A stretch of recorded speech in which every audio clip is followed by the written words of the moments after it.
Hey guys, tonight we're going somewhere a little grim. But don't worry, you're already doomed. You wake in a place that smells like charcoal, sweat, and something sweet rotting. Maybe. Your skin is sticky. Your head's pounding. Somewhere, off in the distance, deep drum thud like a rhythmic heartbeat. Then there's movement fast and coordinated. A group of figures encircles you in the dim light, their faces painted. Their arms strong. One of them taps your shoulder and speaks. But it's not a question. You're being pulled upright, half limp in a haze of sleep and confusion. Like you missed orientation day in some ancient adult so. Before you get comfortable, take a moment to like the video and subscribe, but only if you genuinely enjoy what I do here. And hey, if you're watching this somewhere chilly or creepy, let me know your location and the local time in the comments. It's always fun to see where the night's travelers are tuning in from. Now, dim the lights, maybe turn on a fan for that soft background hum. Let's ease into tonight's journey together. The floor beneath you isn't soft, it's stone, smooth, dark, slightly damp. That's not unusual in the Aztec world. You are lying in a colnacac what passes for a hospital ward in Tenochtitlan. It's not the worst place to be. Unless you're a patient, you try to sit up. Someone gently, but firmly, pushes you back down. They smile like a babysitter convincing a toddler to eat something suspicious. You blink, trying to adjust to the shadowy contours of the room. Rows of mats on the floor, smoke wafting from the center pit. Bowls and gourds along the walls. No signage, no white coats, no idea where your pants went. You're wearing something scratchy, a cotton tunic soaked through with sweat and some sort of pungent poultice. Your body smells like regret. Then the music starts, drums again, this time closer, and flutes shrieking uneven. It's not meant to soothe, it's meant to summon. A man with feathers in his hair and red paint across his chest enters. He's not here to do paperwork. Welcome to the world of Aztec medicine. You probably won't survive this. A pair of hands lifts your arm, another pokes at your abdomen. The third rubs your temples with what smells like crushed marigolds. There's no conversation, just humming, clicking tongues, and the occasional grunt of approval or disapproval. Your body is now public domain. You've been diagnosed, but not in any way you'd understand. Diagnosis here involves observation, yes, but also dreams, astrological signs, and how many iguanas crossed someone's path on the way in. Historians still argue whether the Aztecs leaned more heavily on empirical herbalism or spiritual ritual, but right now, you're leaning on someone else's shoulder, trying not to pass out from the camphor-sweet stink of whatever's in that paste they're rubbing on your feet. One of the practitioners that Labioni, or Hilo, reaches behind him and pulls out a leather satchel. Inside, obsidian blades gleam like little shark fins. You're not ready for that yet. First, a drink. You're offered a cup made from a hollowed gourd. It's warm, thick, and tastes like bitter earth. There's a hint of chili, maybe bark, maybe mushroom. Your throat burns, but you don't stop drinking. That was the correct choice. Otherwise, they might have rubbed it on your chest instead. Another figure approaches, an older woman with lines on her face like dried riverbeds. She mumbles something while pressing her fingers into your chest, then your jaw, then your lower back. She pinches the spot near your spine and nods.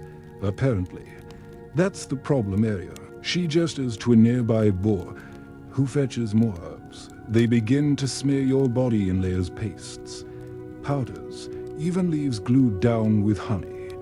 At one point, they slap a raw egg to your forehead and let it sit. No one explains why. You consider asking, but it feels pointless. Meanwhile, your phone is dead. But so are your neighbors, literally. One of the mats nearby is conspicuously empty. No one talks about it. The healing team transitions to chanting now. It's rhythmic, low. You feel your limbs vibrating not from the sound, but from the anticipation of what's next. You don't need to be a historian to sense that comfort isn't part of the protocol here. Suddenly, there's movement above your head. A hand waves incense scalpel resin, rich and sticky, directly into your face. You cough. That earns a smile. The healers take it as a sign the demons are exiting through your lungs. Great. You remember the drum beats that woke you? They're still going. Only now they seem to synchronize with your headache. You lie back again. Not because you want to, but because your body is starting to go limp from fatigue. Someone places a stone under your neck for alignment. It's about as comfortable as a brick wrapped in ambition. The room is hot. Not fire hot, but people hot. Moist air, cramped space, shared breaths. You notice the scent of tamales and realize someone's cooking near the entrance. You're not getting any. That's not for patients. It's for the midwives and surgeons, if you can call them that. Suddenly, a cry erupts from the other end of the room. Someone's in labor, or surgery, or both. You try to sit up again. That earns you a firm but polite forehead press from the woman beside you. Still not allowed, a child walks past, carrying a small clay bowl filled with wriggling something. Worms, leeches, both. He disappears behind a curtain. You hope you won't see him again. Someone nearby starts vomiting. It's loud, wet, and continuous. No one reacts. It's part of the soundtrack here. A healer reappears with more tools. You try not to notice that some of them are rust-colored, stained, not decorated. Remember that damp tunic. It's still damp. It's now also sticky in new places. They begin massaging your legs, fingertips pressing deep into sore muscles, tracing lines that probably correspond to sacred channels or spirit rivers or something equally metaphysical. They mention tonality, the vital force that lives in your head and guides your health. If your tonality has escaped, you're in trouble. They try to coax it back with prayer, pressure, and the scent of roasted cacao. The walls start to waddle, or maybe you do. You are not sure anymore. Time pauses.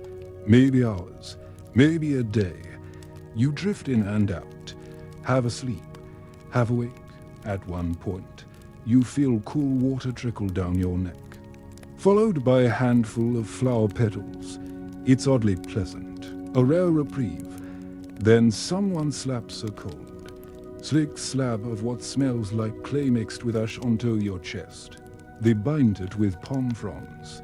You are now a human tamale. And just when you think things might settle down, a new figure enters. He's dressed in more elaborate garb, bright feathers, intricate beads, face painted white.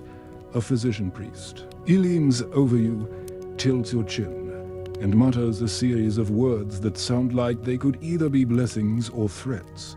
You catch one phrase. It's Popolotl watches. The obsidian blade guy steps closer. The obsidian blade catches a sliver of light, like a flash of nightmarish inspiration. It's thin, dark, and absurdly sharp, the kind of tool that makes a modern scalpel look like a plastic picnic knife. You try to pull away, but two strong hands gently hold your shoulders down. It's not aggressive, it's just expected. Resistance is futile in a place where you're not even the weirdest thing happening. The healer with the blade doesn't rush. He hovers over your arm first, squinting like he's admiring the real estate, with the calm of someone peeling fruit. He presses the edge against your skin. You don't feel it right away, not until the air kisses the shallow slice. And then, yes, there it is, a burn, a sting, the flush of warm wetness, blood. Welcome to phase 2. This isn't random. In Aztec medicine, bleeding has purpose.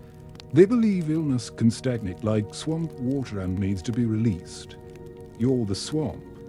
This blade is the outlet. The healer wipes the cut with what feels like a strip of rabbit fur, then smears a brownish-green paste across the wound. It smells like burnt garlic and tree bark. Historians still argue whether this blend was more antiseptic or symbolic. Either way, it seeps into your skin with all the subtlety of a wasabi shot. Next come the turkey feathers. Yes, feathers, delicate, soft-looking things that are surprisingly efficient at poking you in the exact spot where it already hurts. They're dipped in liquid, possibly agave, possibly fermented something, and used to flick at your open wound. Like they're persuading the sickness to leave, you flinch, and the healer makes a satisfied grunt.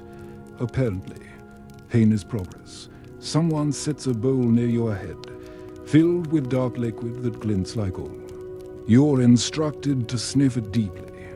One whiff and your eyes water. It smells like overcooked onions, firewood, and regret. You try not to breathe, but your lungs don't care what you think.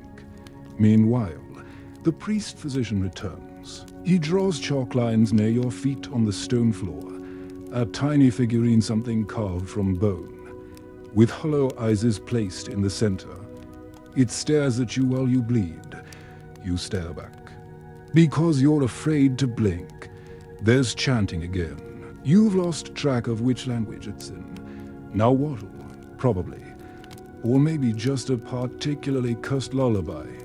At this point, even your earlobes feel tender. The cut on your arm pulses in rhythm with the drums. The healer reaches for your other. And not this time. It's not just a blade. It's a series of short, swift pricks with a cactus thorn, multiple tiny stings in a row, like nature's tattoo needle. This is cupping, Aztec style. They're trying to balance your internal heat, which would be great if the room wasn't already hotter than a locked sauna in July. Sweat pours down your temples, tracing salty lines through the dried paste and flour dust. You taste metal. You think about water. You think about your last bottle of Gatorade and how luxurious plastic suddenly feels, remember. Your damp tunic. It's now sticking to you with adhesive precision. You shift slightly and feel a squish. Don't investigate. A bowl of small white beans is placed on your chest. Not for eating, for diagnostics. One by one, the beans are rolled across your collarbone and dropped back into the bowl. The healer watches how they land. You hope for a yachty. You get a frown. Suddenly, a teenage boy enters carrying a steaming bundle wrapped in agave leaves. He unwraps it slowly, dramatically, like the unveiling of an unwanted birthday gift. Inside is squirrel, possibly cooked, possibly still twitching. The squirrel is not for you. It's rubbed across your body, particularly the places you've been cut, then tossed into a fire pit in the center of the room. You feel like you just failed a very confusing test. Quirky detail. That squirrel may have just absorbed your illness. That's the idea. Anyway, in some versions of this ritual, they use small birds or even frogs, whatever creature they can blame your misery on. The sizzle of the burning squirrel is unpleasantly specific, the smell. Even worse, it clings to your nostrils like stubborn guilt. You start to tremble, not out of fear, necessarily, but from a kind of sensory overload. The cuts are still oozing. Your skin is raw. Your ears are ringing.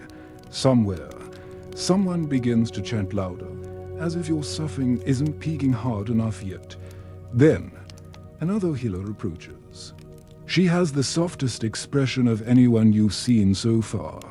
Her arms are painted with swirling. Blink, she kneels beside you and dips her fingers into something golden and shimmering honey. Maybe watery sap. With slow, deliberate strokes, she traces lines across your forehead, your cheeks, and down your sternum. The sticky substance cools. The burning cuts For a moment, just one, you feel calm. But that doesn't last. Nothing ever does in here. Because now it's time for the ritual breath. Two men arrive carrying a conch shell and what looks like a hollowed-out animal horn. One places the horn to your lips. The other breathes into the conch, producing a sound like a whale in therapy. You're instructed to inhale the air through the horn. You do. It tastes like fermented tobacco, dried mushrooms, and the tears of whoever invented this system. You cough. A lot. Your throat constricts. Your eyes water. Your vision gets fuzzy. And they applaud. Yes, that's the intended reaction. It means the breath ritual is working. You're purging impurities. Also, possibly, your sanity. The feathers come back. Now they're dipped in chili oil and brushed across your temples and neck. The sting is real. You twitch, your body trying to escape itself. But there's nowhere to go. This is the Aztec version of a checkup. There's no form to fill, just hope and herbs and sharp things. Your body begins to cool slightly. That might be good, or it might just mean you're going into shock. The priest places a large jade stone on your stomach and closes his eyes. He chants, then claps once. You feel the vibration in your ribs. You wonder if this is symbolic or diagnostic or both. Historians still debate whether jade was seen more as medicine or messenger. Either way, it's heavy, and it's not helping your digestion. Someone brushes a liquid oily, clear, sharp smelling over your scalp. Your hair mats instantly. It begins to itch, which is unfortunate. Because your hands are now tied loosely with palm string. For safety, someone murmurs, yours or theirs, no one clarifies. Suddenly, the older healer steps back into your vision and gestures to her neck. She pantomimes pressure, then release. She's testing your pulse the old-fashioned way, by guessing that your lips are dry. Your vision pulses. The cuts on your arms tingle like they've been sprinkled with sand. The squirrel's ghost probably haunts this place. They begin humming again. You try to join in. Instead, you gag. A few mats. Over. Someone laughs weakly. Another patient. Maybe. Or a hallucination. You're starting to blur the difference. At one point, you swear you hear a ringtone. Then you remember phones aren't invented yet, and panic sets in. Your face is wiped with a warm cloth. Your eyes are closed now.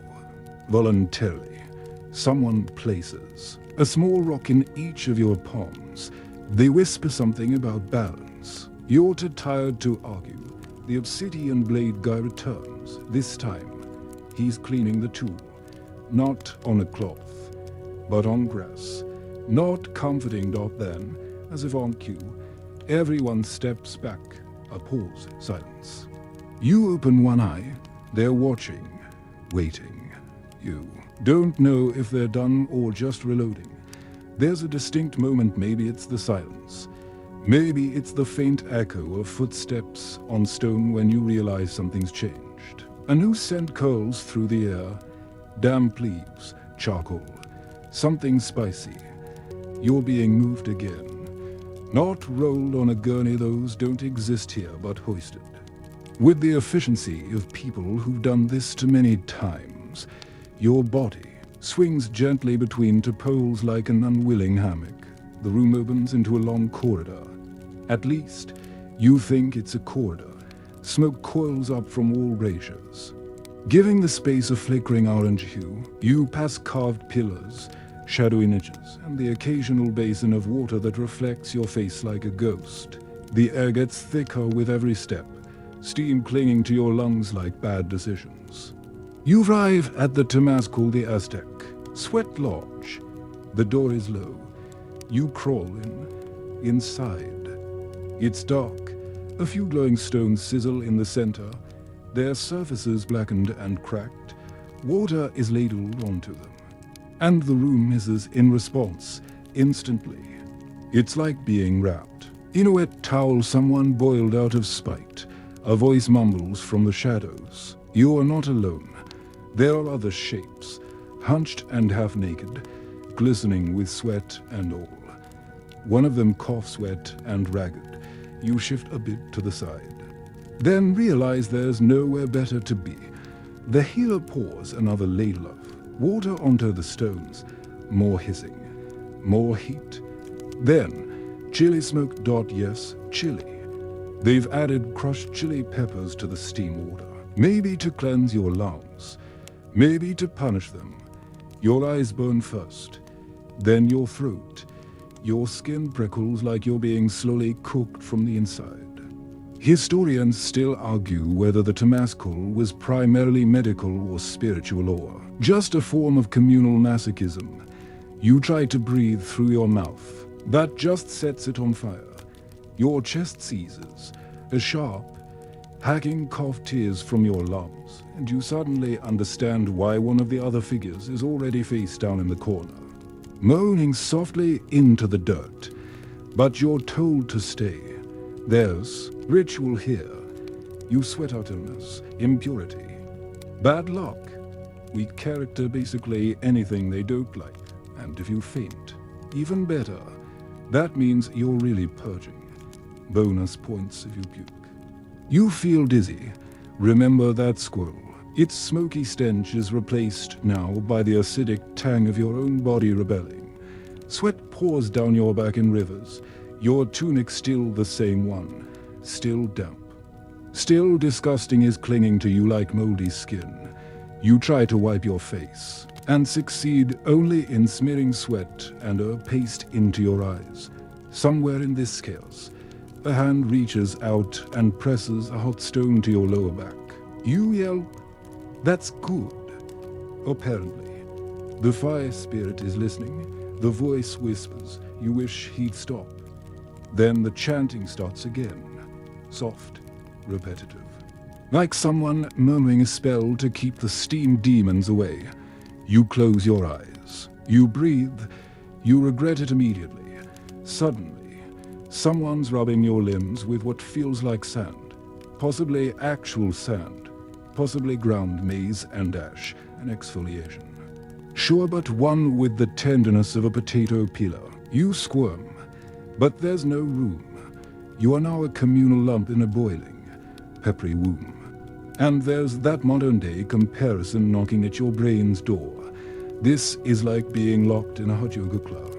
SS where the instructor screams in tongues. And the exit is hypothetical. Eventually after minutes or hours or centuries you're dragged out of the Temazcal like a wet dish rag. The cold air outside hits your skin like a slap. You gasp. It's the first clean breath you've had since arriving. Then someone dumps a bucket of water over your head. It's not cold. It's freezing. You scream in your head. But what comes out is more like a guttural squawk. Your body jerks involuntarily. This is part of the treatment, too. Thermal shock. It wakes the spirit. It also makes your teeth chatter like a percussion ensemble. They wrap you in a fresh cloth. Not clean, nothing's truly clean, but at least it isn't your old tunic. That one's probably walking round on its own by now. You're given a chunk of something to chew. It's bitter and fibrous, like wood soaked in mouthwash.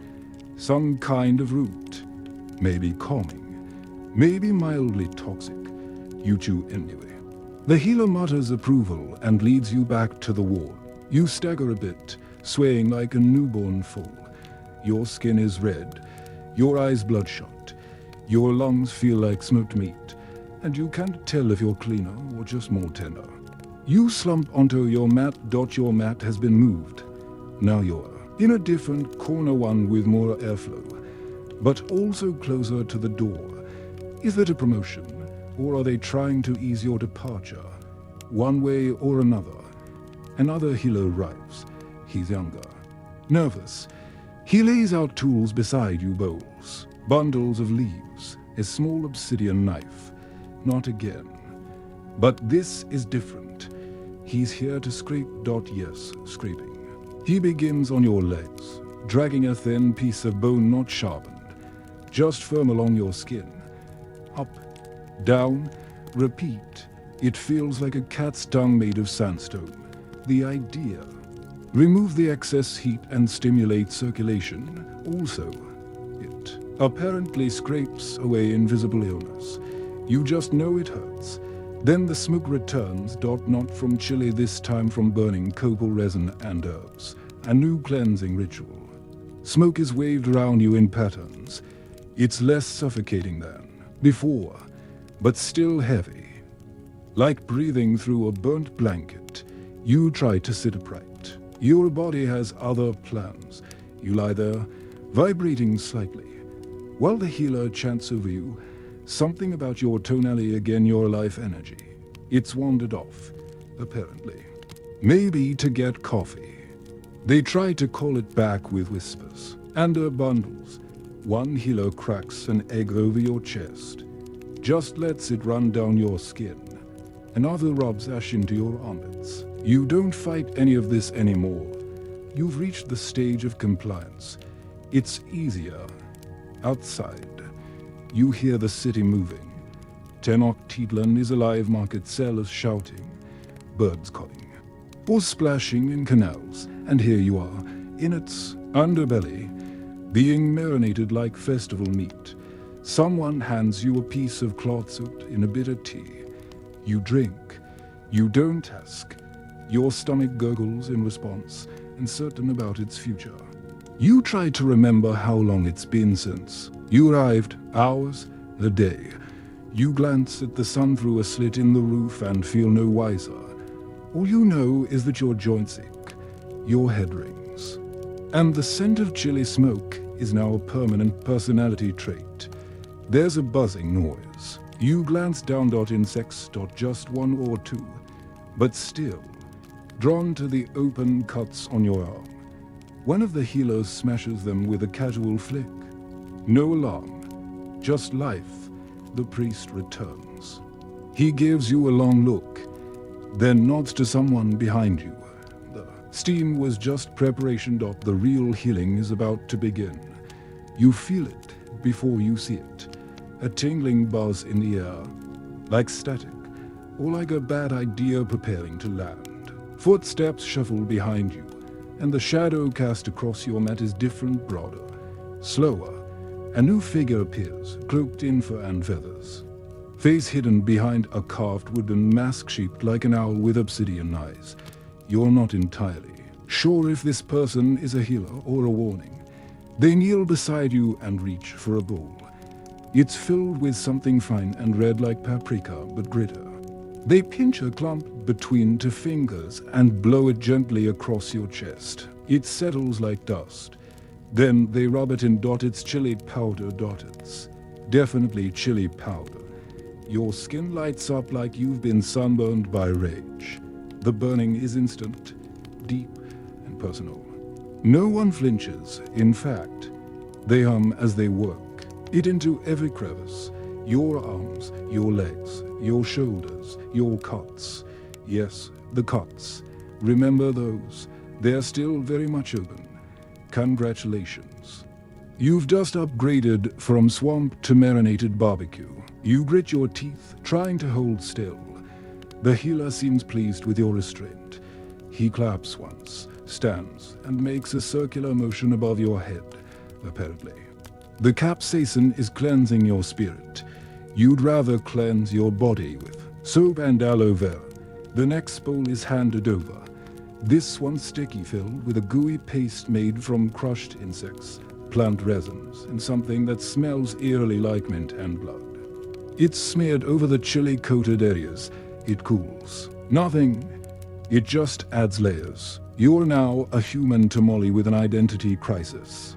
Historians still argue whether the chili rubbing was based on symbolic fire purification or simply exploiting the antimicrobial qualities of capsaicin. Either way, it's spicy, and you are crying across the room. Someone else begins to scream. You don't turn your head. You already know it won't help.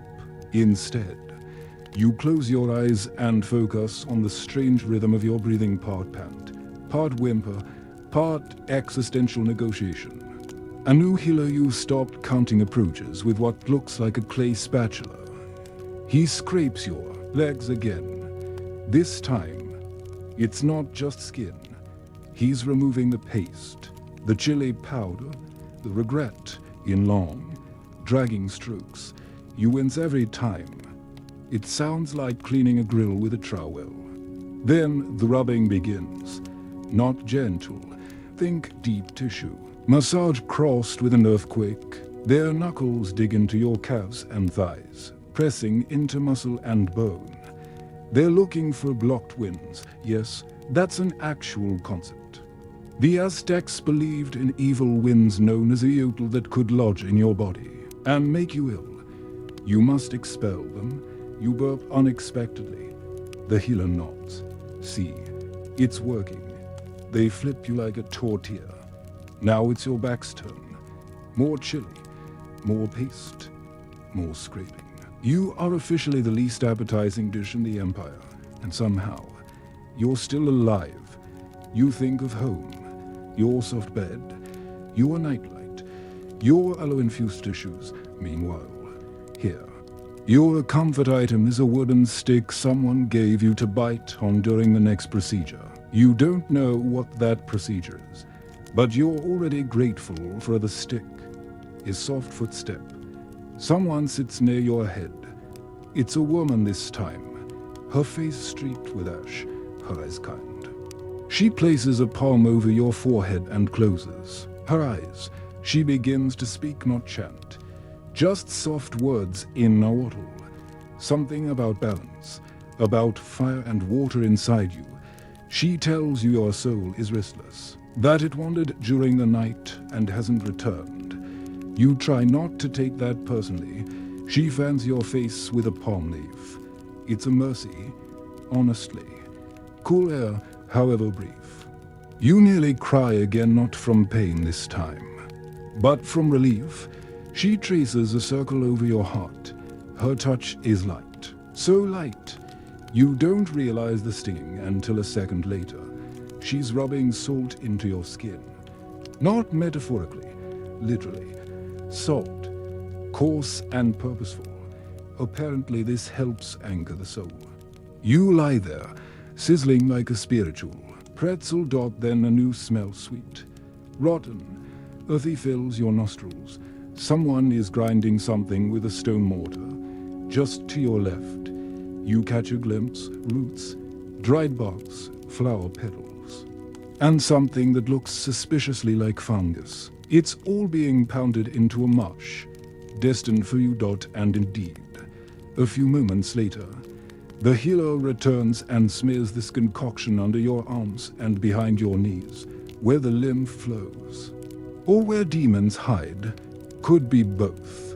They wrap you in long strips of cloth like a bandage burrito. Not tight, just firm enough to contain whatever's left of your will. You're lifted again, this time by a pair of attendants who speak in soft tones, carrying you not to a ward but outside, into a shaded courtyard. Sunlight diffuses through woven reed screens. Birds chirp somewhere far away. You feel a breeze, and it almost feels nice. You're set down near a fire pit where herbs are being burned slowly, sending wisps of grey smoke into the sky. A small idol is placed near your head, carved from jade. Obsidian eyes, familiar, watching. They don't speak, they just begin rubbing the paste off you with dried corn husks. It's the softest thing you've felt in days. The pain doesn't go away, but for a moment, it dims. You are given a drink, something sour, warm, fermented, pork, maybe a milky alcoholic drink made from a gave. It burns your throat. Your stomach gurgles with protest, but also mild appreciation. It's been a while since anything hit your bloodstream that wasn't herbal or on fire. Then the chili returns in your mouth. They feed you a paste, chili, lime, roasted seeds. It scalds your tongue. It's supposed to restore internal fire. You didn't realize yours went out. You cough. Nearly spit it up. But a strong hand holds your jaw, encouraging you to finish. You do, somehow, with tears streaming down your face and a new respect for mild salsa. You lie back. You shiver. They cover you with a blanket made from woven maguey fibers, coarse, but warm. A bowl of water is placed at your feet. It reflects the sky. You stare into it, dazed. A bird lands nearby, cocks its head, probably judging you. A whisper in your ear. You must stay awake until sunset. Why? No one says, "Don't you try."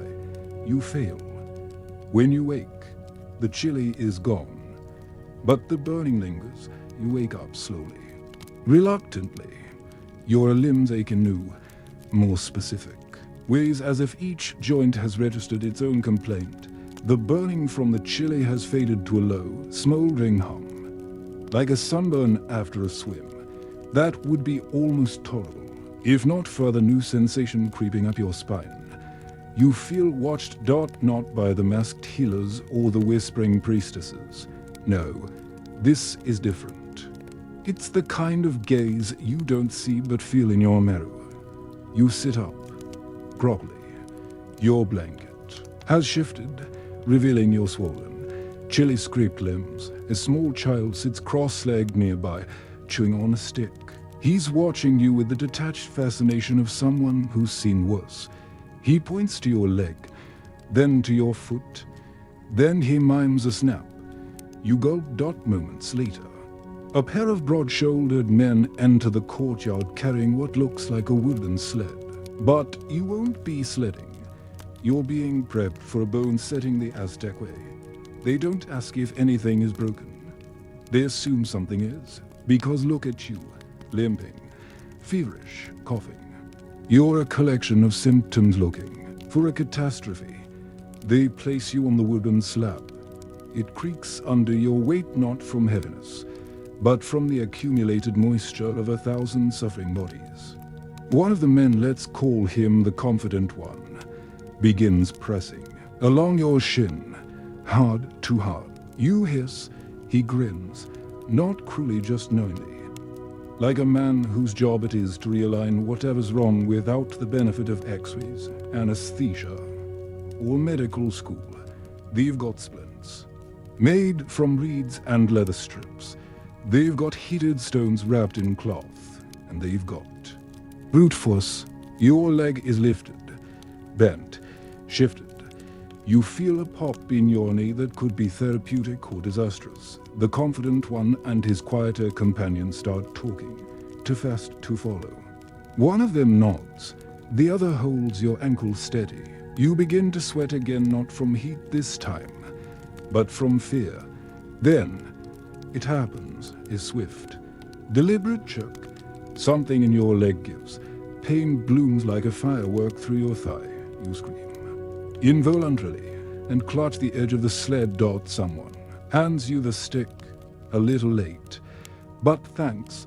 You bite down just as the second adjustment comes, a twisting motion in your hip that seems both unnecessary and spiritual. The pain is so sharp it erases sound. When it returns, everything is louder. The wind, the chanting, the distant splash of oars in a canal.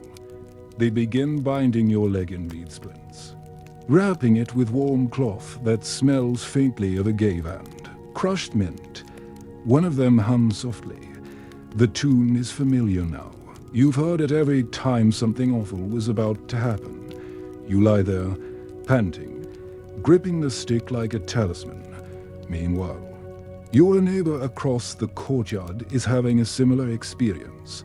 His arm is being wrapped tight, enough to change his religion. He's not screaming anymore. Oh, he's just staring into space, probably wondering how many more bones he has left. Your turn isn't over. Next comes your back. The healers believe misalignment causes more than just physical pain. It blocks energy, disrupts tonally. even invites bad spirits, so they begin pressing along your spine with their knuckles, working their way down like piano keys from hell. Each vertebra is a decision point. Do you breathe, flinch, or weep? You choose all three. Historians still argue whether these bone-setting practices were based on trial and error, spiritual mapping, or divine inspiration. What's clear is that the Aztecs weren't gentle. Healing, to them, wasn't about comfort, it was about correction, and you are being corrected. They roll you onto your side. A sharp crack comes from your neck. It wasn't intentional, or maybe it was. You're given a hot stone to hold, not for a therapy, just to keep your hand busy while they jab something into your shoulder. A reed, dipped in something sticky, shoved just beneath the skin. You yelp, they smile again. That means it's working, not apparently. This is how they reset. Dislocations, small reeds, wrapped with resin and pressure, strategically inserted along stress points. It's like acupuncture's angrier cousin. The pain is building again. Not sudden now, but cumulative. Your body's become a catalogue of complaints, each page signed by a different healer. You're helped into a sitting position, arms dangling, like wet rope. Someone rubs a strong-smelling ointment into your lower back turpentine, maybe, or skunk. Your nose curls, your eyes water. You ask what's in it. But the response is a series of syllables and a pat on the head. Sleep. Someone murmurs. You lie back down. The stone beneath your head is the same one from before. Cool, curved, slightly less hateful now. You close your eyes and immediately cough. Someone nearby has started hacking loud. Wet, gut deep. You know the sound. You've made that sound. But this one doesn't stop. It rattles through the ward like a warning bell. The smell changes to sour, metallic, sick. You open your eyes to see that you're no longer alone in this corner. Two other patients have been brought in, both wrapped tight in cloth, both pale and glassy-eyed. One is muttering nonsense. The other is just still. You're in the tried section now. The bad corner. You shift uneasily. Your newly splintered leg twinges. Your spine cracks as you adjust. The boy from earlier sits nearby again, watching, still chewing that stick. You close your eyes again and whisper something soft. Please don't set anything else. You wake up to wheezing.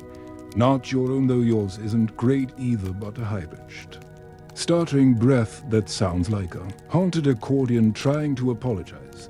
You roll your head to the side, wincing as your neck remembers yesterday's chiropractic misadventure, and realize that someone new has arrived beside you. They're wrapped in thick cloth, except for their face, which is soaked in sweat and twisted in a half-grown, half-smile expression. You can't tell if they're dying or just very done. They cough again, wet, forceful, almost theatrical, and a nearby healer turns to look. Just look. That's all. No rush, no chart. No let's run some tests. The Aztecs are not a triad culture in the way you're hoping. You are now in what might loosely be described as the quarantine area, except there's no plastic sheeting, no protective gear, just some distance between mats and the occasional lazy smudge of ash around the edges, like a spiritual sneeze guard. It's meant to keep contagion spirits from bouncing too far.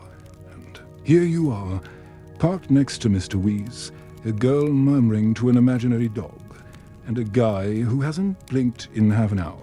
Either he's meditating or gone. You're hoping it's the former, because if it's the latter, that's probably your next pillow. The healer reappears, dragging a bowl and some smoking herbs. You think they're going to cleanse the air. Instead, they wave the smoke over the sickest patient and place the bowl at his feet. The smoke pools there, like fog in a ditch. Apparently, that's where the disease hangs out. Cool, You shift your weight, regretting it instantly as your splintered leg reminds you who's boss. Your chest is tight. Maybe it's from the smoke. Maybe it's from the anxiety. Or maybe you caught something from the guy who just sneezed on your ankle and didn't say sorry. The girl next to you mutters something about lizards in the lungs. You try to believe it's metaphorical. But this is Aztec medicine. It might not be. Here's the problem with an Aztec hospital ward. They're not just treating the illness. They're fighting invisible forces, evil winds, angry spirits, misplaced stars, and sometimes that means isolating you. Not for your safety, but because you become interesting. You look round for your tunic. It's gone again. Your torso is bare, except for a faint layer of dried paste and some leftover chili powder clinging to the creases. It itches. You reach to scratch and remember your hands are still lightly bound with palm fiber. Not tight, just symbolically. Discouraging. The healer checks your forehead. They don't use a thermometer. They use the back of their hand, followed by a murmur and a squint, like someone guessing the weather based on tree bark. Then they whisper to another attendant, who nods and walks away. You can only assume that's a good thing, or a very bad thing. Moments later, you're approached by an older man, tall, slow-moving, with eyes like river stones.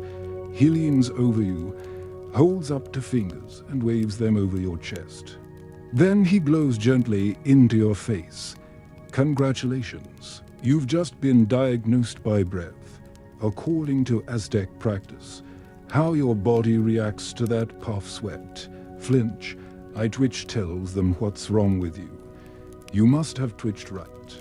Because he nods solemnly and sits cross-legged. Beside you, he pulls a pouch from his waist and opens it with reverence.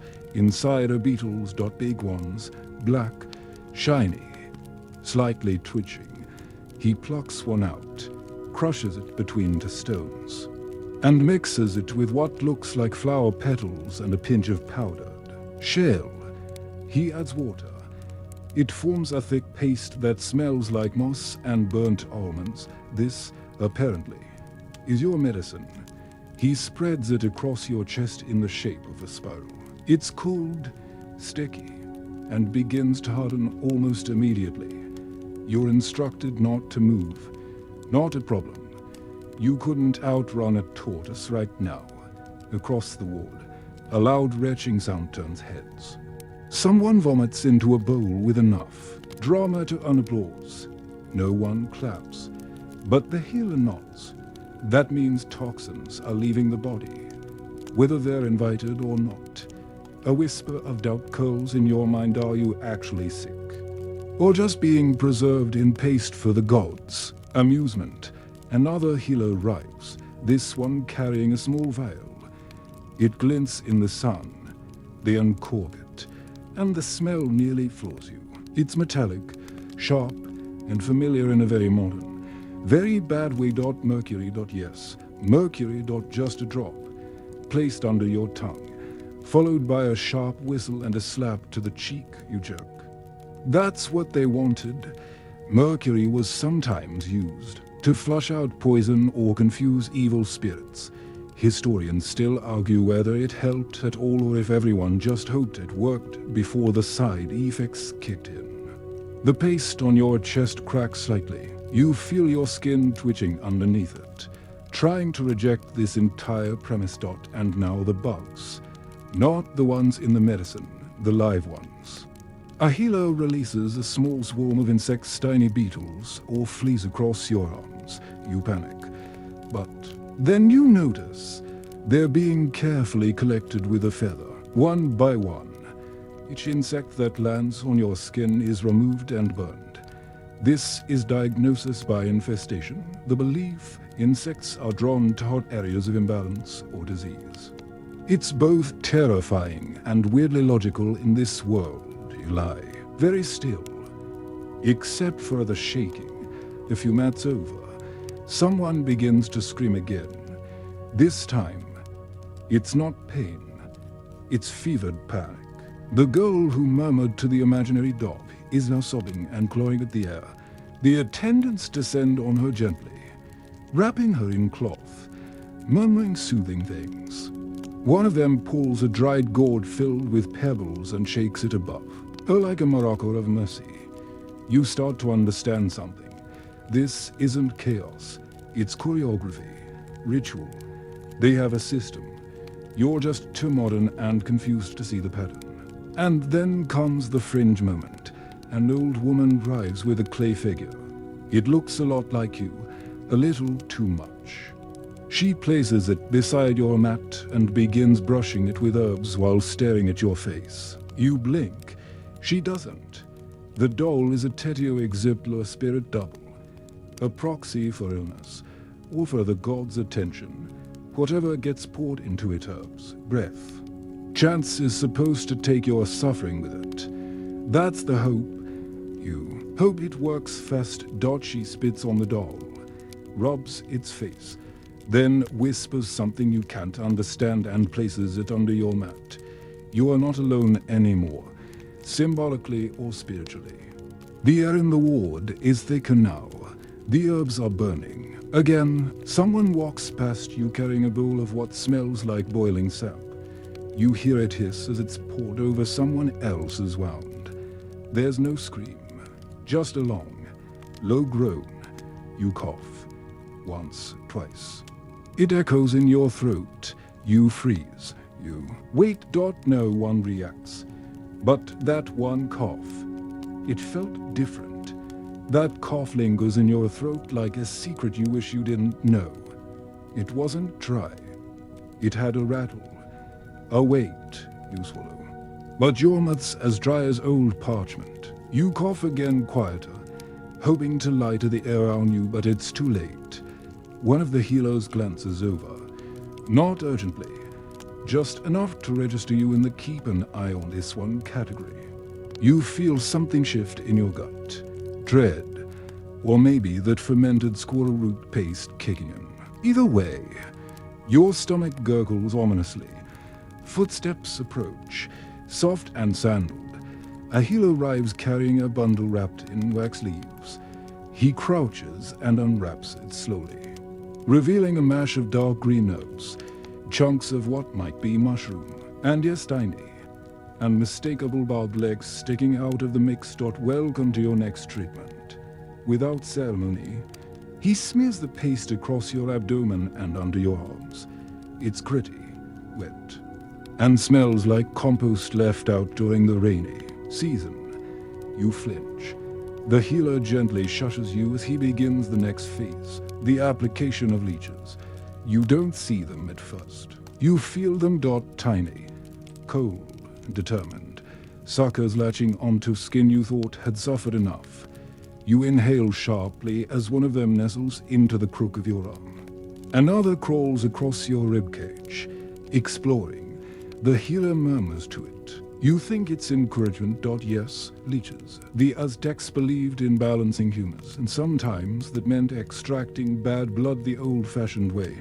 Leeches, they figured, were niches. Tiny, oozing syringes. Meanwhile, historians still argue whether their use was more symbolic or driven by observed effect.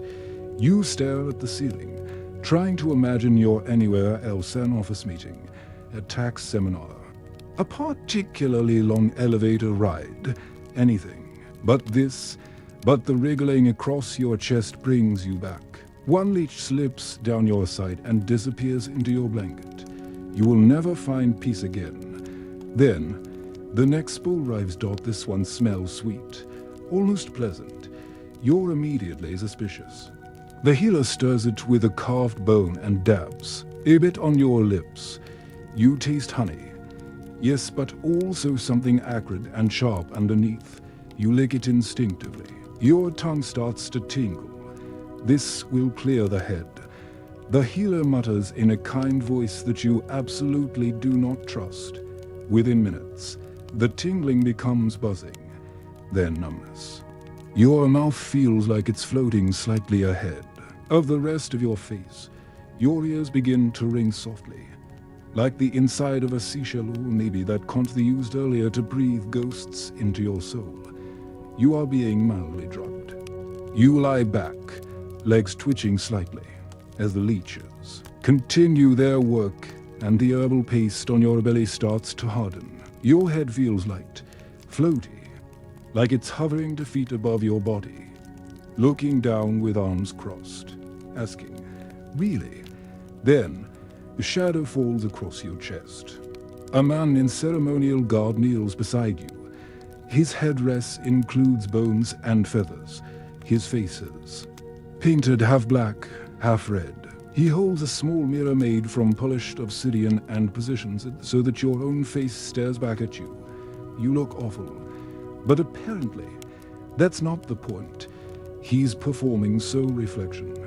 According to Aztec belief, sickness can be read through your mirrored image. If your reflection flickers or shifts unnaturally, it means your soul has been tampered with. He watches the mirror. You watch him. The mirror watches you both. He nods, solemn. Bad news. Then he holds out something wrapped in red cloth and unties it. A dried lizard. You stare at it. It stares back, probably in mutual confusion. He crushes the lizard in his hands and drops the powder into your still bubbling paste-covered belly. A hiss of smoke rises. The healer winces. You flinch, it burns. He nods again, it's working. You're about to ask what working means when another healer appears, this one carrying a gourd with a thick straw. She places it gently between your lips and signals you to drink. You do. It's sour, thick, and gritty like someone blended tree bark, licorice, and regret. The moment it hits your stomach, you burp uncontrollably and curl to one side. The blanket beneath you now smells faintly of mildew and shame. Purging, she says cheerfully, patting your shoulder like a proud ant at a science fair. Then come the bees. Yes, bees. Well, parts of bees. The healer sets a small clay bowl beside your head, filled with crushed insect parts, wings, legs, stingers, and all mixed into a dark, shiny paste. He dips his fingers in and smears it across your temples. It's sticky, sweet, and immediately numbing. Bee spirit, he says, tapping your forehead. Fast, strong, heals the heat. You're too delirious to argue. You do, however, notice. Your tongue is tingling again, and your fingertips, and maybe your pancreas. If that's possible, the fringe beliefs pile on. One healer ties a small turquoise bead around your wrist, protects against death during sleep. He says with a wink that is not comforting. Another paints faint white lines across your chest using a paste that smells like crushed shells and lime to distract the illness. She whispers, from what? You wonder. From finishing the job, somewhere across the room. Someone yells your name, but no one here knows your name. You sit up quickly, too quickly. The world tilts. You blink. There's no one calling. Just the wind through the reed walls and a priest chanting to the sun. The hallucinations have started. Meanwhile, your phone is still dead. But so are your neighbors. 2 more mats lie empty now. One still bears the impression of a body. The other has already been cleared, disinfected with smoke and lime dust. The healer notices your alertness and smiles. You are between places now. She says softly, you believe her. You lie back. Your skin itches. The paste is cracking.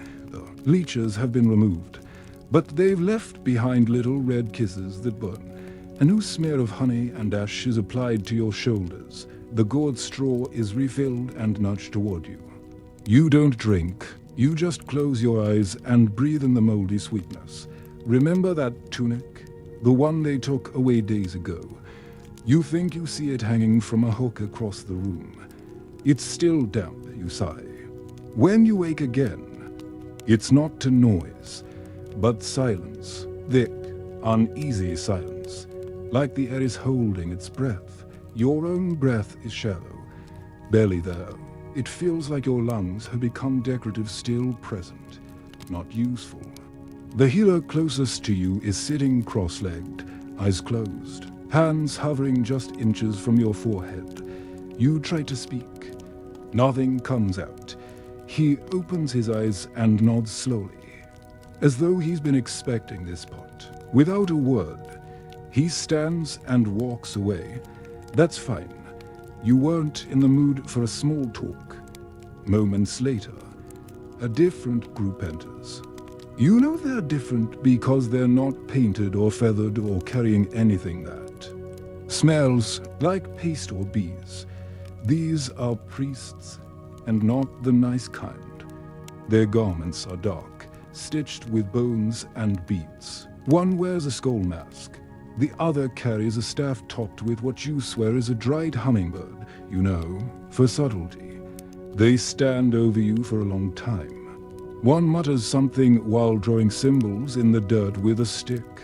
The other lays 3 small stones on your chest, one warm, one cold, one uncomfortably sharp. They say nothing to you, not directly. You're now more of a sight than a person. You've graduated or descended into spiritual diagnosis. The Aztecs believed illness could be caused by internal imbalances, yes, but also by curses, spiritual interference, or simply angering the wrong god. It could be your fault. It could be your neighbor's. It could be a butterfly you offended in a dream 2 years ago. Either way, a soul extraction might be your only hope. The priest with the hummingbird staff begins to chant, slow at first, then faster. His voice rises and falls like a wave breaking over your bodies. The one with the stick draws. Circle round. You're a mat. Then another, larger, overlapping. You are now the center of a spiritual Venn diagram. One of them produces a bundle wrapped in black cloth. He unties it carefully, like a birthday present you don't want. Inside, bones, small, delicate. Probably bird or rodent. He casts them onto the floor in front of you and watches how they land. You blink. He frowns. They do not like what they see. You hear a soft whistle, then a low grunt. The priest with the skull mask leans down and places a small obsidian disc on your chest, right over your heart. He taps it once, twice, then whispers into it. You cannot hear the words, but your chest grows heavy. That's not metaphor.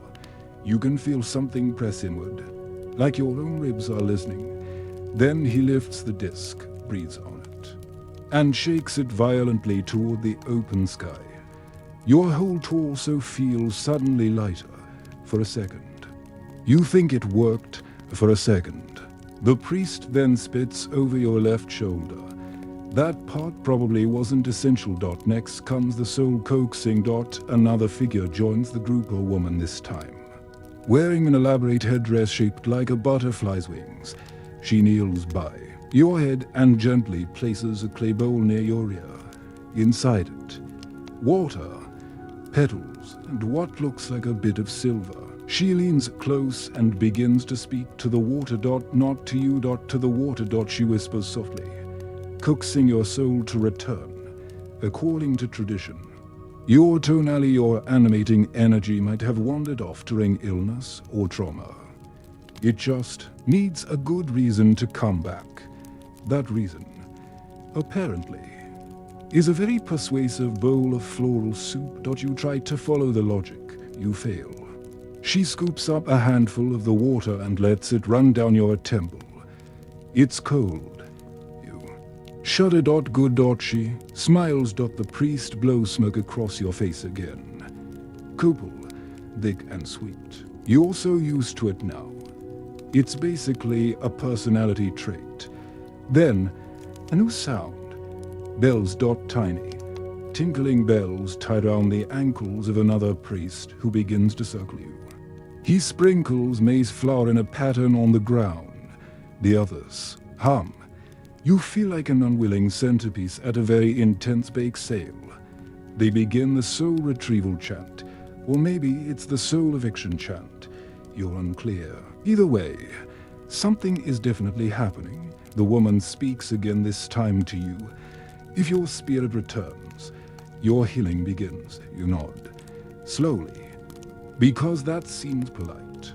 Then she places both palms over your ears and hums, loud, vibrating. It's like being inside a cello made of human anxiety. You feel warm, then cold, then split. There's no other word. Your body feels split, like your skin's out of sync with your bones. Like someone hit pause on one part of you but kept the rest playing. Your limbs twitch. You gasp. The priest presses the obsidian disc to your forehead. You see nothing but behind your eyes, light, shapes, smoke. Maybe a memory. Or maybe that's just the mushroom paste from earlier saying hello. The disc is removed. The woman withdraws her hands. The bells stop. Silence again. Then, without warning, all for stand and walk away. No instructions. No verdict. Just silence. You lie there, shell-shocked and soaked in herbs, wondering whether your soul actually came back or whether it took one look and ran the other. You close your eyes. When you open them, it's darker. The sky beyond the reed walls is tinged with violet. Evening. Someone places a bowl by your head. Food. No. A sponge soaked in something that smells like fermented fruit and clay. They dab your lips. It tastes like medicine and disappointment. Then you notice your spirit doll, the one from earlier, has been moved. It now sits upright, facing you. Its eyes have been painted red. That wasn't there before. A healer enters and waves the rattle over your chest. Then nods. A good sign. Maybe. But your throat still burns. Your lungs still rattle. Your skin is still sticky with dried beetle paste. And now there's the added bonus of existential confusion. Your soul may have returned, but it's definitely not impressed. The dusk creeps in slowly, painting the courtyard in ash and orange. Shadows stretch across the reed walls, flickering like tired spirits. You lie motionless, limbs heavy, belly humming with residual paste and memory. Round you, the sounds have changed, not quieter, just slower. The moans are now murmurs. The chants have faded to muttering. The drums are gone, replaced by the occasional rattle, the soft scrape of sandals against stone, and the low hiss of something bubbling over a fire. You'd almost drift off if not for the cough. Not yours this time. Someone else. Wet, violent, chest deep. You flinch. You've heard that one before. It's the kind that rattles like a loose jar lid, tight and doomed. You roll your head toward the sound and see a new patient being held into the wall. Barely conscious, covered in dark blotches. His skin, where it isn't flushed red, is pale and clammy. He's breathing, but each inhale is a performance. The healers whisper quickly. They gather new tools. They clear a space by the door. Away from the rest of you, you've seen a lot in the past day, but something about this is different. This isn't bone misalignment or angry spirits. This is something they fear. Smallpox. You don't know the word, of course, but your body understands. Deep in the pit of your stomach, something twists, a new kind of dread. The kind that doesn't announce itself with chants or incense, but silence. The kind of fear that even the priest doesn't try to explain with star signs. The sick man convulses. Someone holds him down. Another begins applying cold clay directly to his skin thick. Wet smears designed to draw out heat. His body shakes violently, then stops, then shakes again. You're moved. Quietly, not far, just a few mats over, but it's a message, a soft demotion. You've officially entered the proximity of maybe contaminated, The air feels thicker here. Or maybe your lungs are just slower. You take a breath and feel it rattle in the bottom of your chest, a dangerous echo. The healer returns with a bowl of what looks like burnt maize mixed with crushed herbs. She doesn't speak. She rubs the paste onto your chest like it's routine. Like she's painted the same circle on 100 other ribs. You want to ask her if it ever works, but your voice doesn't trust your throat. She hums, softly, repetitive, a lullaby for the barely hopeful. Your tunic has reappeared, or at least in a one. Stiffer, scratchier, definitely shed. They've wrapped you in it loosely, more for containment than warmth. You think of it as a shroud in progress. It itches like the wrong kind of affection. Nearby, someone begins chanting louder, faster. You can't see them, but you recognize the rhythm. It's not for healing. It's for protection. From what? You wonder, from who? Historians still argue whether the Aztecs knew smallpox was contagious in the modern sense. They didn't have microscopes or germ theory, but they knew fear. They knew that when one person arrived with certain symptoms, others would follow, and so they layered prayers between poultices. They swept floors with branches soaked in lime and charcoal. They whispered the names of angry gods while smearing honey into mouths that no longer spoke. You try to sit up, fail. The fever has come back. Not blazing, just steady. Dry, unkind. Your skin is hot, but the sweat won't come. Someone places a gourd of bitter tea at your lips. You sip. It tastes like wilted leaves and something metallic. You wonder how many more bowls they have, how many more patients they can handle. You blink, and for a moment, the ward feels like it's tilting. Your mat slides. Not really, just in your mind. But still, the sensation is there. The feeling that the floor wants you lower.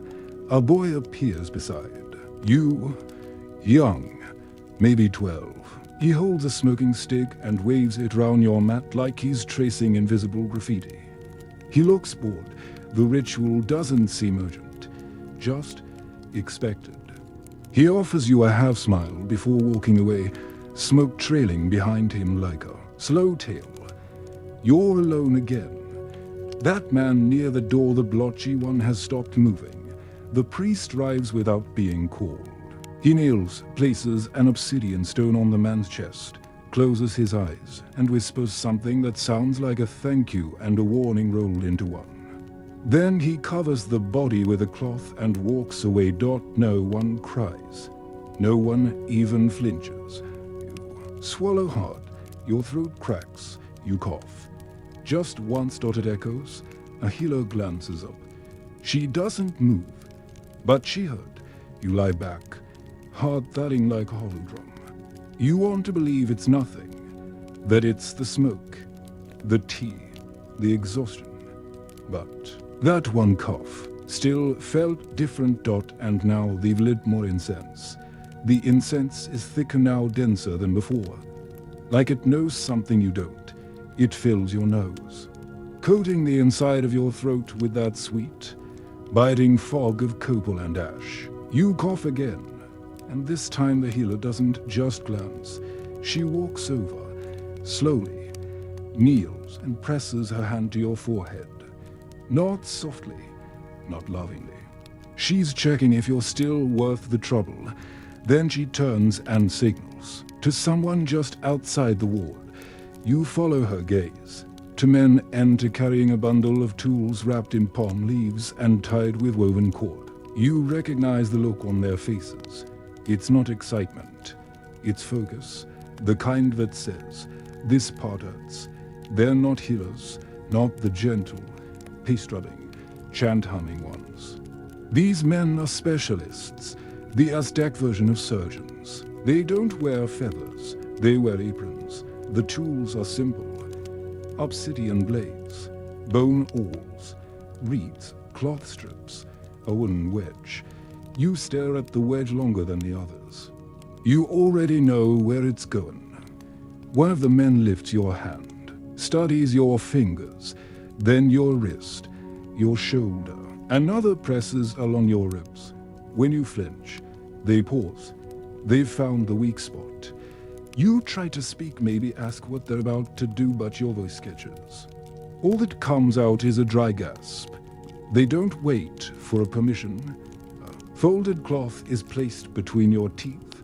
Someone mumbles bite, and you obey. The procedure begins. They slice not deep, but deliberate. An obsidian shard opens a line along your ribcage. You feel the cut, sharp and exact, then pressure. A reed dipped in sap is inserted, not to drain, but to access. They're releasing pressure, or spirits, or pain, maybe all three. Your vision blurs, heat flushes through your face. You clench your jaw, the cloth soaking with spit and muffled. Sounds. One of the men murmurs something like praise. You're doing well, which just means you haven't fainted yet. The second man holds a stone warmed from the fire and places it near the incision. Not directly on it, just close enough to confuse the nerves. It works. The pain now feels like a wide net instead of a spear. Broader, duller, still there. Wedge appears next, carved from hardwood, rounded at one end. It's used to lift, separate, stretch the skin and muscle just slightly to allow room for wind release. You think of every bad medical drama you've seen. You wish you were in one. At least they get morphined out the wedge goes in. You groan. Not scream groan. The sound is ancient, animal. The priests outside might call it soul speaking. You just call it unbearable. The pressure releases with a sickening sensation, not a pop, but a shift, like something inside you has been peeled away. Then herbs, of course. There are herbs. A paste you can't name is pressed into the wound. It burns. Everything here burns. The cloth in your mouth is soaked through. You want to spit it out, but you also want to keep biting it forever. They wrap your side in cloth, tight and hot. You're still leaking something, but they don't seem worried. Either they've seen worse, or they expect you not to need this side of your body much longer. The wedge is removed, the cut is closed. You're turned onto your back again, gently, as if now after everything they've remembered you're a person. A bowl of cold water is placed beside you. No one offers it. It's just there, like a trophy. You stare at it for what feels like hours. Your ears ring. Your hands tremble. Your breath comes in short, wet gusts. You think you hear laughter, or crying, or chanting. You're not sure what's real anymore. A halo reappears. She wipes your face with a cloth soaked in something sweet. Honey, maybe, or pork. It's sticky, but soothing. For once, it doesn't sting. Not then someone leans in close, a face you don't recognize. Young, calm, she places a carved wooden figure in your hand. Not a spirit doll this time, something else, a jaguar. It's small, rough, warm from her pocket. Hold this, she whispers. You do, not because you believe in it, because you need something to hold. The pain in your side blooms in waves. Each breath stretches it wider, but you're breathing, still breathing. The girl is gone. The jaguar stays. The sky outside is darker now. No sun, no orange glow, just that dim blue hue of deep evening, the hour when the wind shifts and everything feels colder. Your blanket's been pulled up to your chest. Your legs are numb, your fingers twitch, your lips are dry. You've survived the surgery, probably, but you're not resting.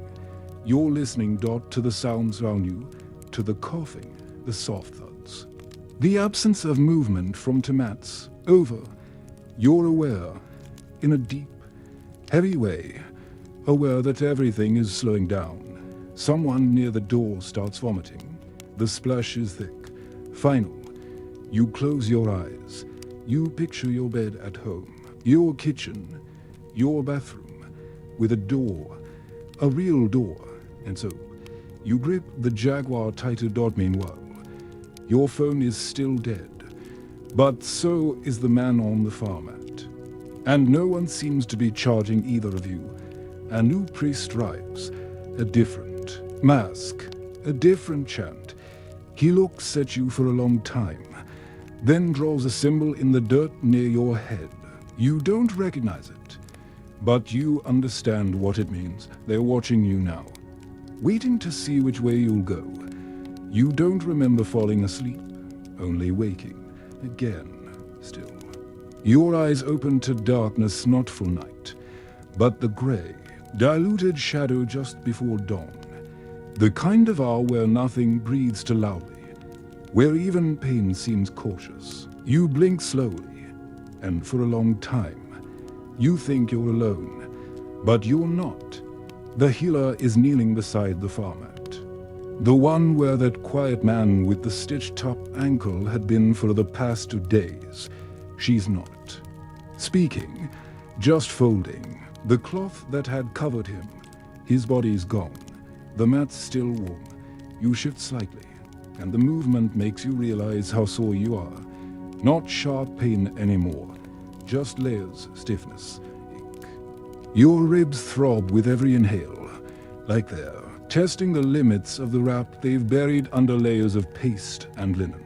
The spot where the wedge had gone in feels raw, hollow. Your chest doesn't hurt until you try to fill it, and the air smells different. Less herbs, more salt, less life. You turn your head toward the empty mat, and something inside you sinks. It's not sadness, exactly. It's recognition.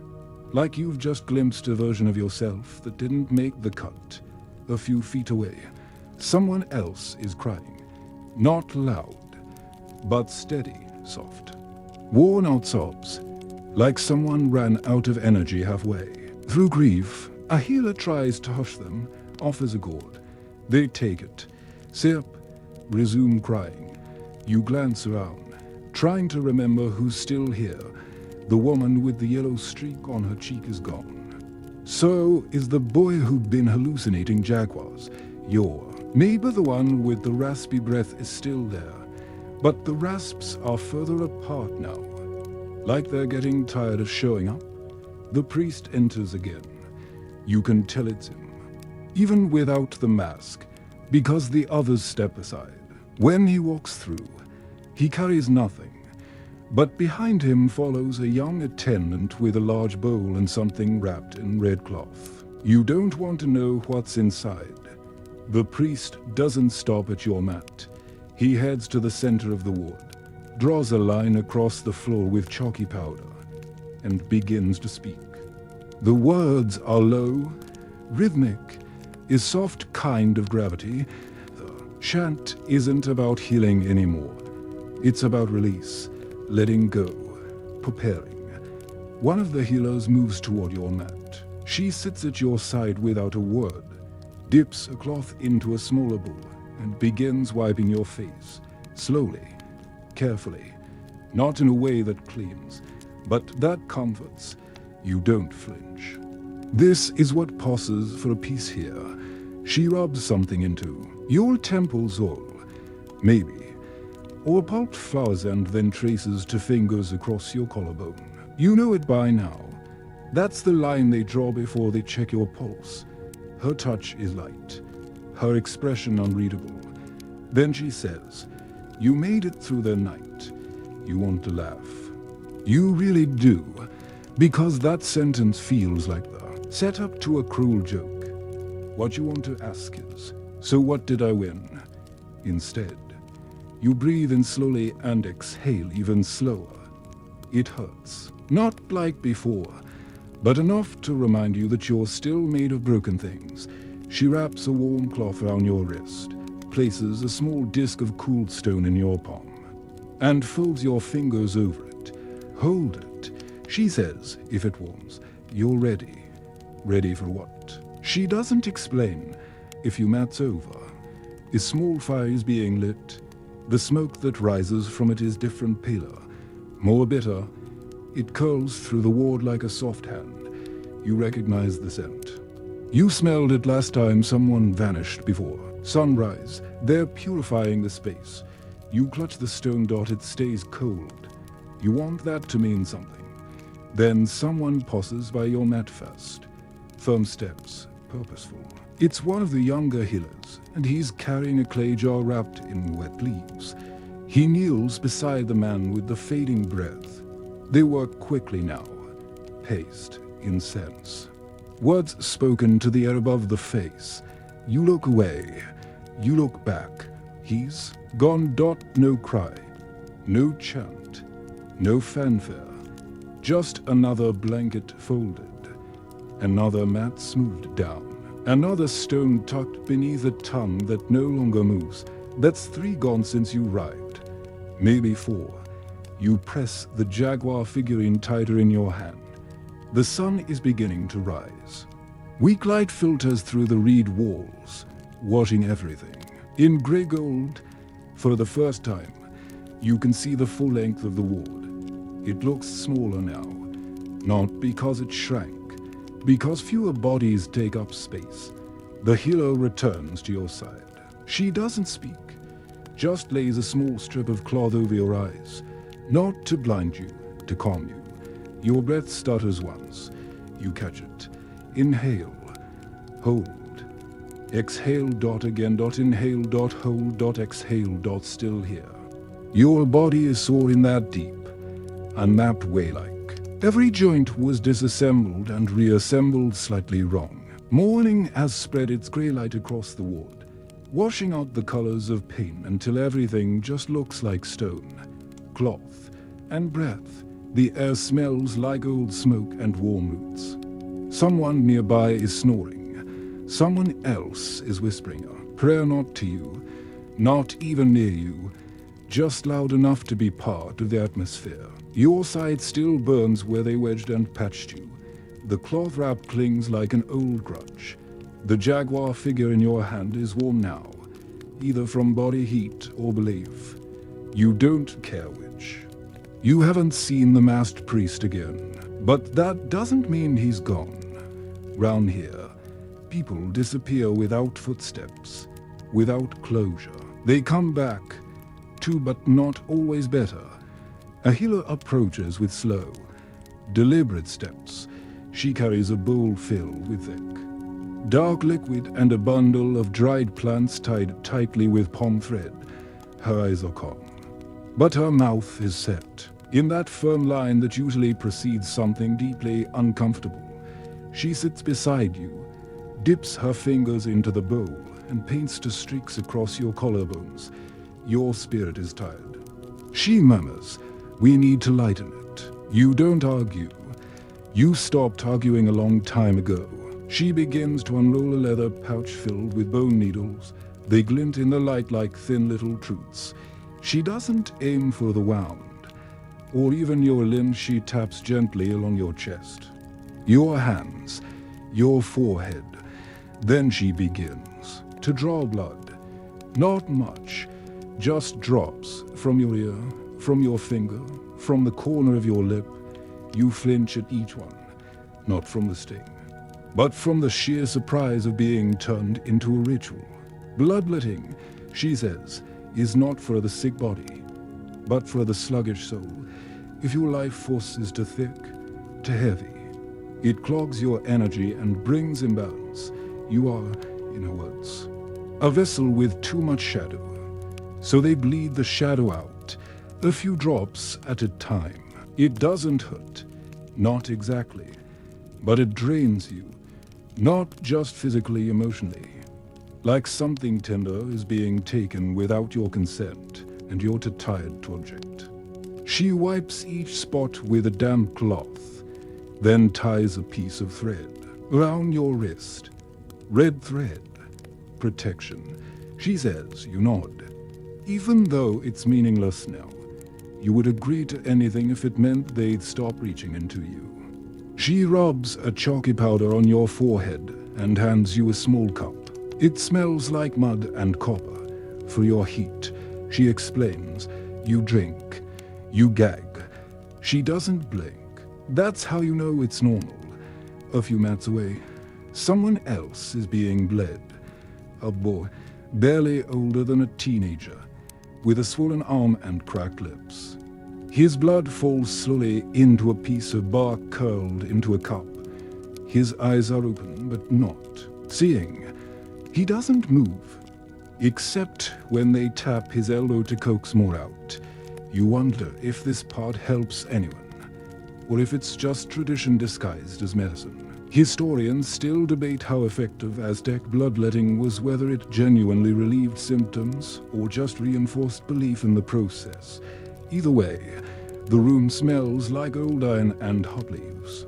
The sun is higher now, casting thin lines. Through the reed walls, the healer adjusts the cloth on your wound and fans your face with a feather. You almost smile at the absurdity of it, blood drawn from your face. Pain curled down your side like a lazy cat, and now a feather to soothe it all. It's like putting a mint on a bed you've just set on fire. Then someone enters, different from the rest. His tunic is clean. He walks with purpose. You've seen him before, but not this close. He's a tistle, a kind of senior physician. He doesn't chant. He asks questions, not with words you understand, but with gestures, pressure, eye contact. He touches the spot beneath your ribs, nods. He smells your breath literally. His nose close enough to pick up everything your last few meals failed to hide. He checks your fingertips, your tongue. Then he gestures toward the door. They're moving you again. Your mat is lifted and carried toward a smaller chamber cooler, darker and quieter, not isolation. Observation. You are no longer dying fast, just lingering. That earns you a different kind of room. This new space has fewer mats, a water basin in the center, herbs stacked in bowls, a small altar against the wall with carvings of Chihuahua, goddess amid wives and medicine. You're placed gently near the far side. A healer enters with fresh cloth and begins wiping your arms. She hums, and for the first time, it's not a chant. It sounds like a lullaby. Someone brings in a pot of heated sap and a long, thin branch. They stir, coat the tip, and begin brushing the sap onto your limbs. It smells like pine and honey. To seal the wounds, they say, you lie still. The warmth is oddly comforting, like being lacquered in calm. Then, a surprise, you're fed, is small tamale, unwrapped carefully and offered in pieces. It's bland. You're grateful. It's the first time something edible has entered your mouth, without also being symbolic. You eat slowly, carefully. Each bite is a decision, but you finish it. That's when the boy returns, the one who used to watch you from a distance. He sits near your feet, holding a bowl filled with water and something floating flowers. Maybe. He scoops a handful and pours it gently over your toes, then your ankles. He says nothing. Just keeps pouring. You don't know if this is treatment or kindness. Maybe both. Time pauses. Strangely here, the sun shifts again, and your body feels heavy, but less electric, less frantic. The pain is still there always, but it's quieter, like a conversation at the far end of a long hallway. You close your eyes, breathe in, and this time, the cough doesn't come. You're not healed, but you're not collapsing either. The sun has shifted high enough to cast long, stretched shadows across the reed mat beneath you. Your skin itches under the paste and bandages, but you don't move, not from exhaustion, not from pain, just instinct. You've learned that stillness invites less attention. That's become its own kind of comfort. The sound of water dripping from a nearby basin marks time. In slow, uneven beats, you count them, then lose count, then start again. There's a rhythm to this place, but it doesn't run on hours or meals. It runs on rituals. The room darkens slightly as a figure steps into the doorway. Taller than most, draped in layers of cloth dyed red and black. His headdress is wide, feathered, edged in jade. His face is painted white down the middle, dark on both sides. Even without speaking, he draws attention. The others lower their eyes as he enters. You feel the shift. In the Ithaca, expectant. This is no healer. This is a temple physician. You've heard him spoken about in low, careful voices, the one whose presence marks a turning point, either a blessing or a burden, sometimes both. He walks without hurry, each step a deliberate punctuation. Mark, he kneels beside you and studies your face for an uncomfortably long time. Then he places one hand over your chest, not pressing, just resting there. His palm is warm. His skin smells like burnt wood and dried flowers. He closes his eyes. You don't know what he's waiting for, but after a few heartbeats, he hums, once low, resonant, then removes his hand and nods. You are not sure if that's approval or diagnosis, probably both. He reaches into his sash and retrieves a small pouch, empties it, and spills its contents into a wooden bowl. Powdered shell, dried flower petals, flecks of gold. Something that looks suspiciously like ash. He mixes it with a thick, clear liquid and begins painting symbols onto your forearms. They're not random. They're old, sacred, symbols of the gods of healing, protection, and fate. Your case is being witnessed, says the healer beside him. The gods will now decide whether to close the book or turn the page. You don't know what you want them to do. You lie there, watching the paint dry on your skin, stiffening slightly like a seal between you and whatever's beneath. Then the physician stands and gestures toward the fire pit. A boy rushes forward with a bundle of herbs and a small bowl of blood. Animal blood. Goat. Maybe. Maybe not. You don't ask. He sprinkles the herbs into the flames. Then the blood. Smoke rises, curling into the air above you. It doesn't burn your lungs this time. It smells sharp, floral, clean. The temple physician begins to chant not the short, repetitive murmurs you're used to, but something more layered, like a story sung from memory. He paces in a slow circle round you, dragging a string of beads behind him. Each bead clicks against the stone floor with tiny, precise taps. This is not treatment. This is spectacle. Your body is being offered up, now not to healers, but to the gods, not because you're important, but because your case has become confusing. You didn't die when you should have. You didn't get better when the signs said you might. You're something in between. The Aztecs don't like loose ends, dots, so you're handed over. A bowl is placed beneath your mat. It collects nothing yet. It's symbolic. A vessel for whatever is cast out. The chanting builds. Smoke thickens. The symbols on your skin begin to itch. One of the priests approaches and sets a clay figure beside your head. Not the same as the last one. This one has wings. It stares forward with hollow eyes and a half smile. You wonder if it's meant to look like you. They say nothing to you directly. This isn't about you anymore. It's about what you represent. A patient who survived longer than expected. A patient who refuses to fit the pattern. Maybe it means a spirit has taken shelter inside you. Maybe it means a god is testing their skill on your bones. Maybe you're just stubborn. The priest presses a soft bundle of feathers and leaves to your forehead. He whispers into it, so close you feel his breath. He's not speaking a wattle this time. It's older, less human dot. Then he pulls back and places the bundle over your hard-dotted beads once. Then again, he nods. Your case has been accepted. They won't intervene again. Not medically, not spiritually. You're in the hands of the forces now. That's not comforting.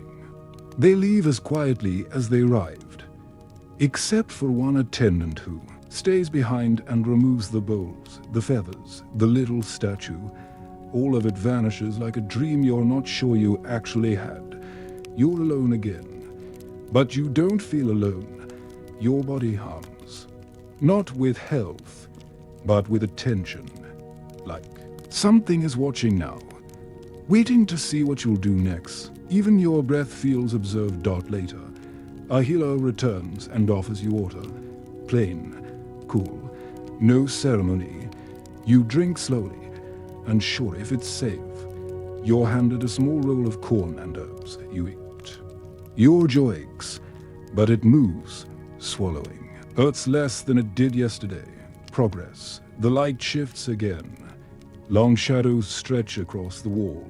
You notice the priest left behind a strip of red thread tied loosely round your mat. No one touches it. You don't either. The healer nods once at the thread. It means you are being watched. You already knew that. Meanwhile, your phone is still dead. But now it wouldn't matter because the notification that really counts doesn't come from a screen. It comes from a half-painted symbol on your chest and the realization that even survival here needs approval. You close your eyes, not to sleep, but to listen.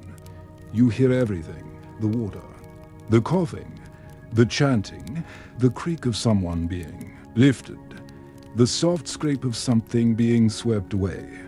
You're still here, but now, so is something else. By the time the second moonrise hits, you've become part of the room, like the bowl near the fire or the reed mat under your hip.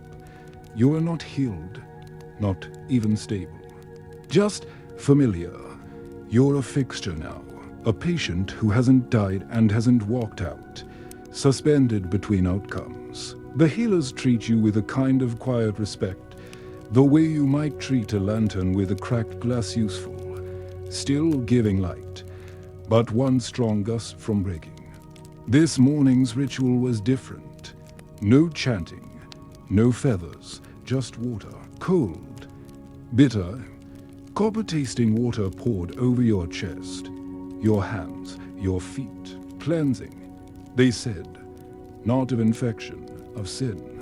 You wonder what sin you committed. Being sick, not dying soon enough, maybe just being born at the wrong time, in the wrong city, on the wrong side of the wrong deity's mood. You're brought outside, for the first time in what feels like weeks, not far, just to the courtyard. The sun hits your face like a slap. You squint. The air tastes alive, like someone cut it open and let the green leak out. A healer pours more water over your hands and rubs your fingers together until the last of the dried paste crumbles away. Now you are clean, she says. Not better, just clean. You're sat near a fire where herbs crackle quietly. Other patients sit nearby, each in a different state of falling apart. One is missing part of his foot. One keeps shaking her head at something only she can see. You nod at them. They nod back. This is what passes for a community here. Then a different priest approaches, one you haven't seen before. His robe is simple, his hands bare. He carries nothing but a wide wooden bowl. Inside it is a thin mixture, brown-gray, steaming faintly. You are offered a sip. It tastes like wood and ashes. It goes down slow. When you ask what it is, he simply says, memory. You are not sure what that means until your stomach begins to cramp. Your vision blurs. Everything grows louder. The drums, the birds, your own heartbeat. The priest doesn't leave. He kneels and places both hands on your shoulders. You carry the sickness. Yes, he says, but you also carry its shape. They're not trying to heal you anymore. They're reading you. You are now a story, a living symptom, a vessel of warning. They smear charcoal on your cheeks and wrap your head with a thin cloth. You look like a festival doll, or a condemned one. Another patient leans in and whispers. Now they'll watch what the disease does to you in real time. You're tired of being watched. The priest returns with a small mirror. Not obsidian, this time just polished copper. He holds it up. You see your reflection, blurred and smeared and older than it should be. Your eyes look sunken. Your mouth slack. Your chest rises and falls to visibly. He places the mirror at your feet. For the gods to check. You don't laugh, though. Part of you wants to. The gods, apparently, can't be bothered to look directly. They need a mirror, like paparazzi. You're brought back inside before nightfall. Your mat has been moved again closer to the front. Near the statue of the goddess with the snake skirt, she stares down at you with wide, toothy eyes. You're placed beneath her on purpose. Symbolic, of course. Nothing here is ever logistical. A woman approaches with a bowl of thick yellow paste. She doesn't speak, just rubs it into your scalp, your neck, your shoulders. It smells sour and herbal. She begins to sing, softly, tunelessly. You realize halfway through that it's a lullaby for you. She covers your eyes with a cool cloth. The world disappears. You lie there, floating in heat and quiet. No one screams tonight. No one chants, just breath. You think about the people who came and went. The ones who were lying beside you that first night. Gone. Discharged. Buried. Reused. You remember the squirrel, the wedge, the soul whisperer, the boy who washed your toes. You try to lift your hand. It moves, weakly. But it moves. They come at dawn again. Another water bowl. Another cloth. This time, they're gentle. You are not bled, not pierced, just observed. A healer checks your ribs, presses along your side. You don't scream. That's a good sign, or at least a useful one. She touches your forehead, and for once, she smiles. You may stand. She says, you blink, stand. She nods. They help you up slowly, like someone defrosting. Your legs remember how to bend. Your back screams, but you're upright, not steady, but vertical. You shuffle toward the courtyard. Your feet are wrapped in cloth now. Every step is an argument, but they let you take it. There's no announcement, no ceremony, just a quiet nod from one healer to another. You're being prepared for release. Maybe. Not everyone who's allowed to stand is allowed to leave. You return to your mat. You sit. Not lie. That's new. They bring food. A tamale. Thinner than last time. But warmer. They bring tea. Still bitter. But without the sting. They bring cloth. Clean. Soft. They say nothing. You know what's coming. They don't tell you when you're leaving. They just start acting like you will. One healer folds your blanket. Not all the way, just enough to imply you won't be needing it much longer. Another brings a new tunic. One that doesn't smell like illness or smoke. You touch it like it might vanish. It's coarse, yes, but clean. That already makes it feel unreal. You're moved outside again. Seated on a small stone ledge near the garden. Not the temple garden, the hospitals, if you could call it that. Just a patch of dirt where healing herbs grow and eat. Dusty rows. A young woman tends to them, her fingers moving over the leaves like she's reading them. She glances at you once and nods. You nod back. The air is light, dry, not yet hot. Your skin breathes easier in the shade. Someone offers you water. Not in a gourd this time, but in a clay cup. There's no paste, no chant, no feather brushing your forehead. Just water. You drink slowly. Swallowing is easier now. The soreness remains, a kind of phantom ache in your ribs. But it doesn't rule you anymore. You stretch your arms, just a little, and they obey. Later, they bring the final. It's smaller than the others, and for once, it's not bubbling, not steaming, not alive with wriggling anything. It's clear, light. They wash your hands with it, then your face, then the soles of your feet. No herbs, no oil, just water and silence. You recognize this for what it is, a closing, cleansing before departure, a symbolic farewell between you and the world of suffering.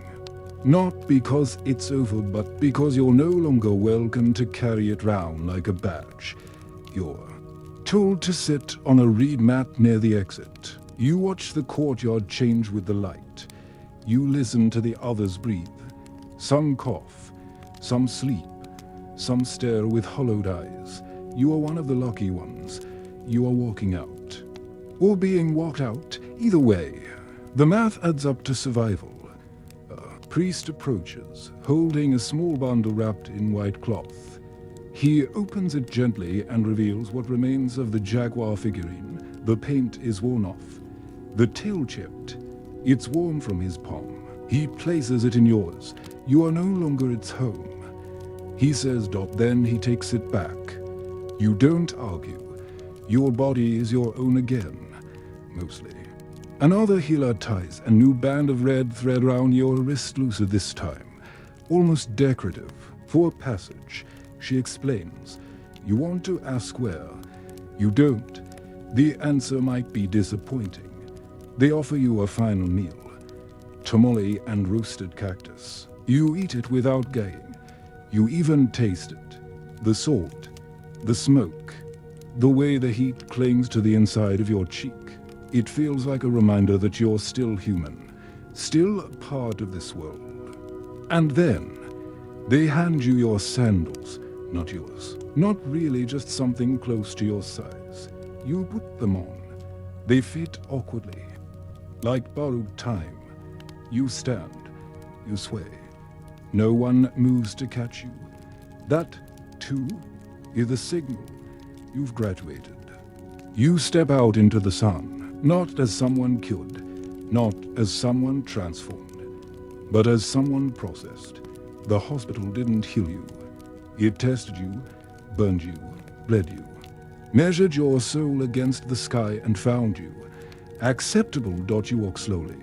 Every step an argument, between caution and pride. You leave behind the stone floors, the chanting, the feathers, the obsidian blades, the ever-burning bowls of smoke. You leave behind the cries and whispers and rattles and prayers. You carry the stiffness, the marks, the silence. No one says goodbye. No one waves. You're not dismissed. You're released, and you wonder. As you limp toward the canal path, whether the gods signed off or simply got bored, tonight, you've traveled far, through pain, through heat, through layers of ritual and uncertainty, through the quiet corridors of survival wrapped in feathers and dust. You've stood beneath obsidian eyes.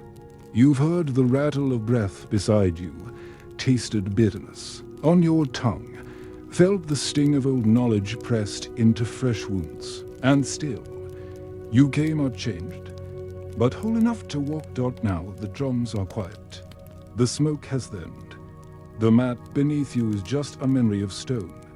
That spirit doll they tucked under your bed. It's gone. Just like the cough. Just like the bleeding. Just like the fear. You've left the Aztec hospital behind.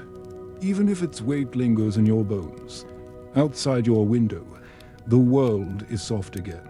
No chance, no chilly. Just the hush of night and the rhythm of your own breath, slow and steady. A fan hums gently in the corner. The sheets are cool. The floor is not made of volcanic rock. And if you shift in bed now, it doesn't sting. You're home. You're safe. Your soul is yours again. So close your eyes. Let the aches dissolve. Let the story rest. The gods are quiet now. And plumbing, blessed plumbing, still works.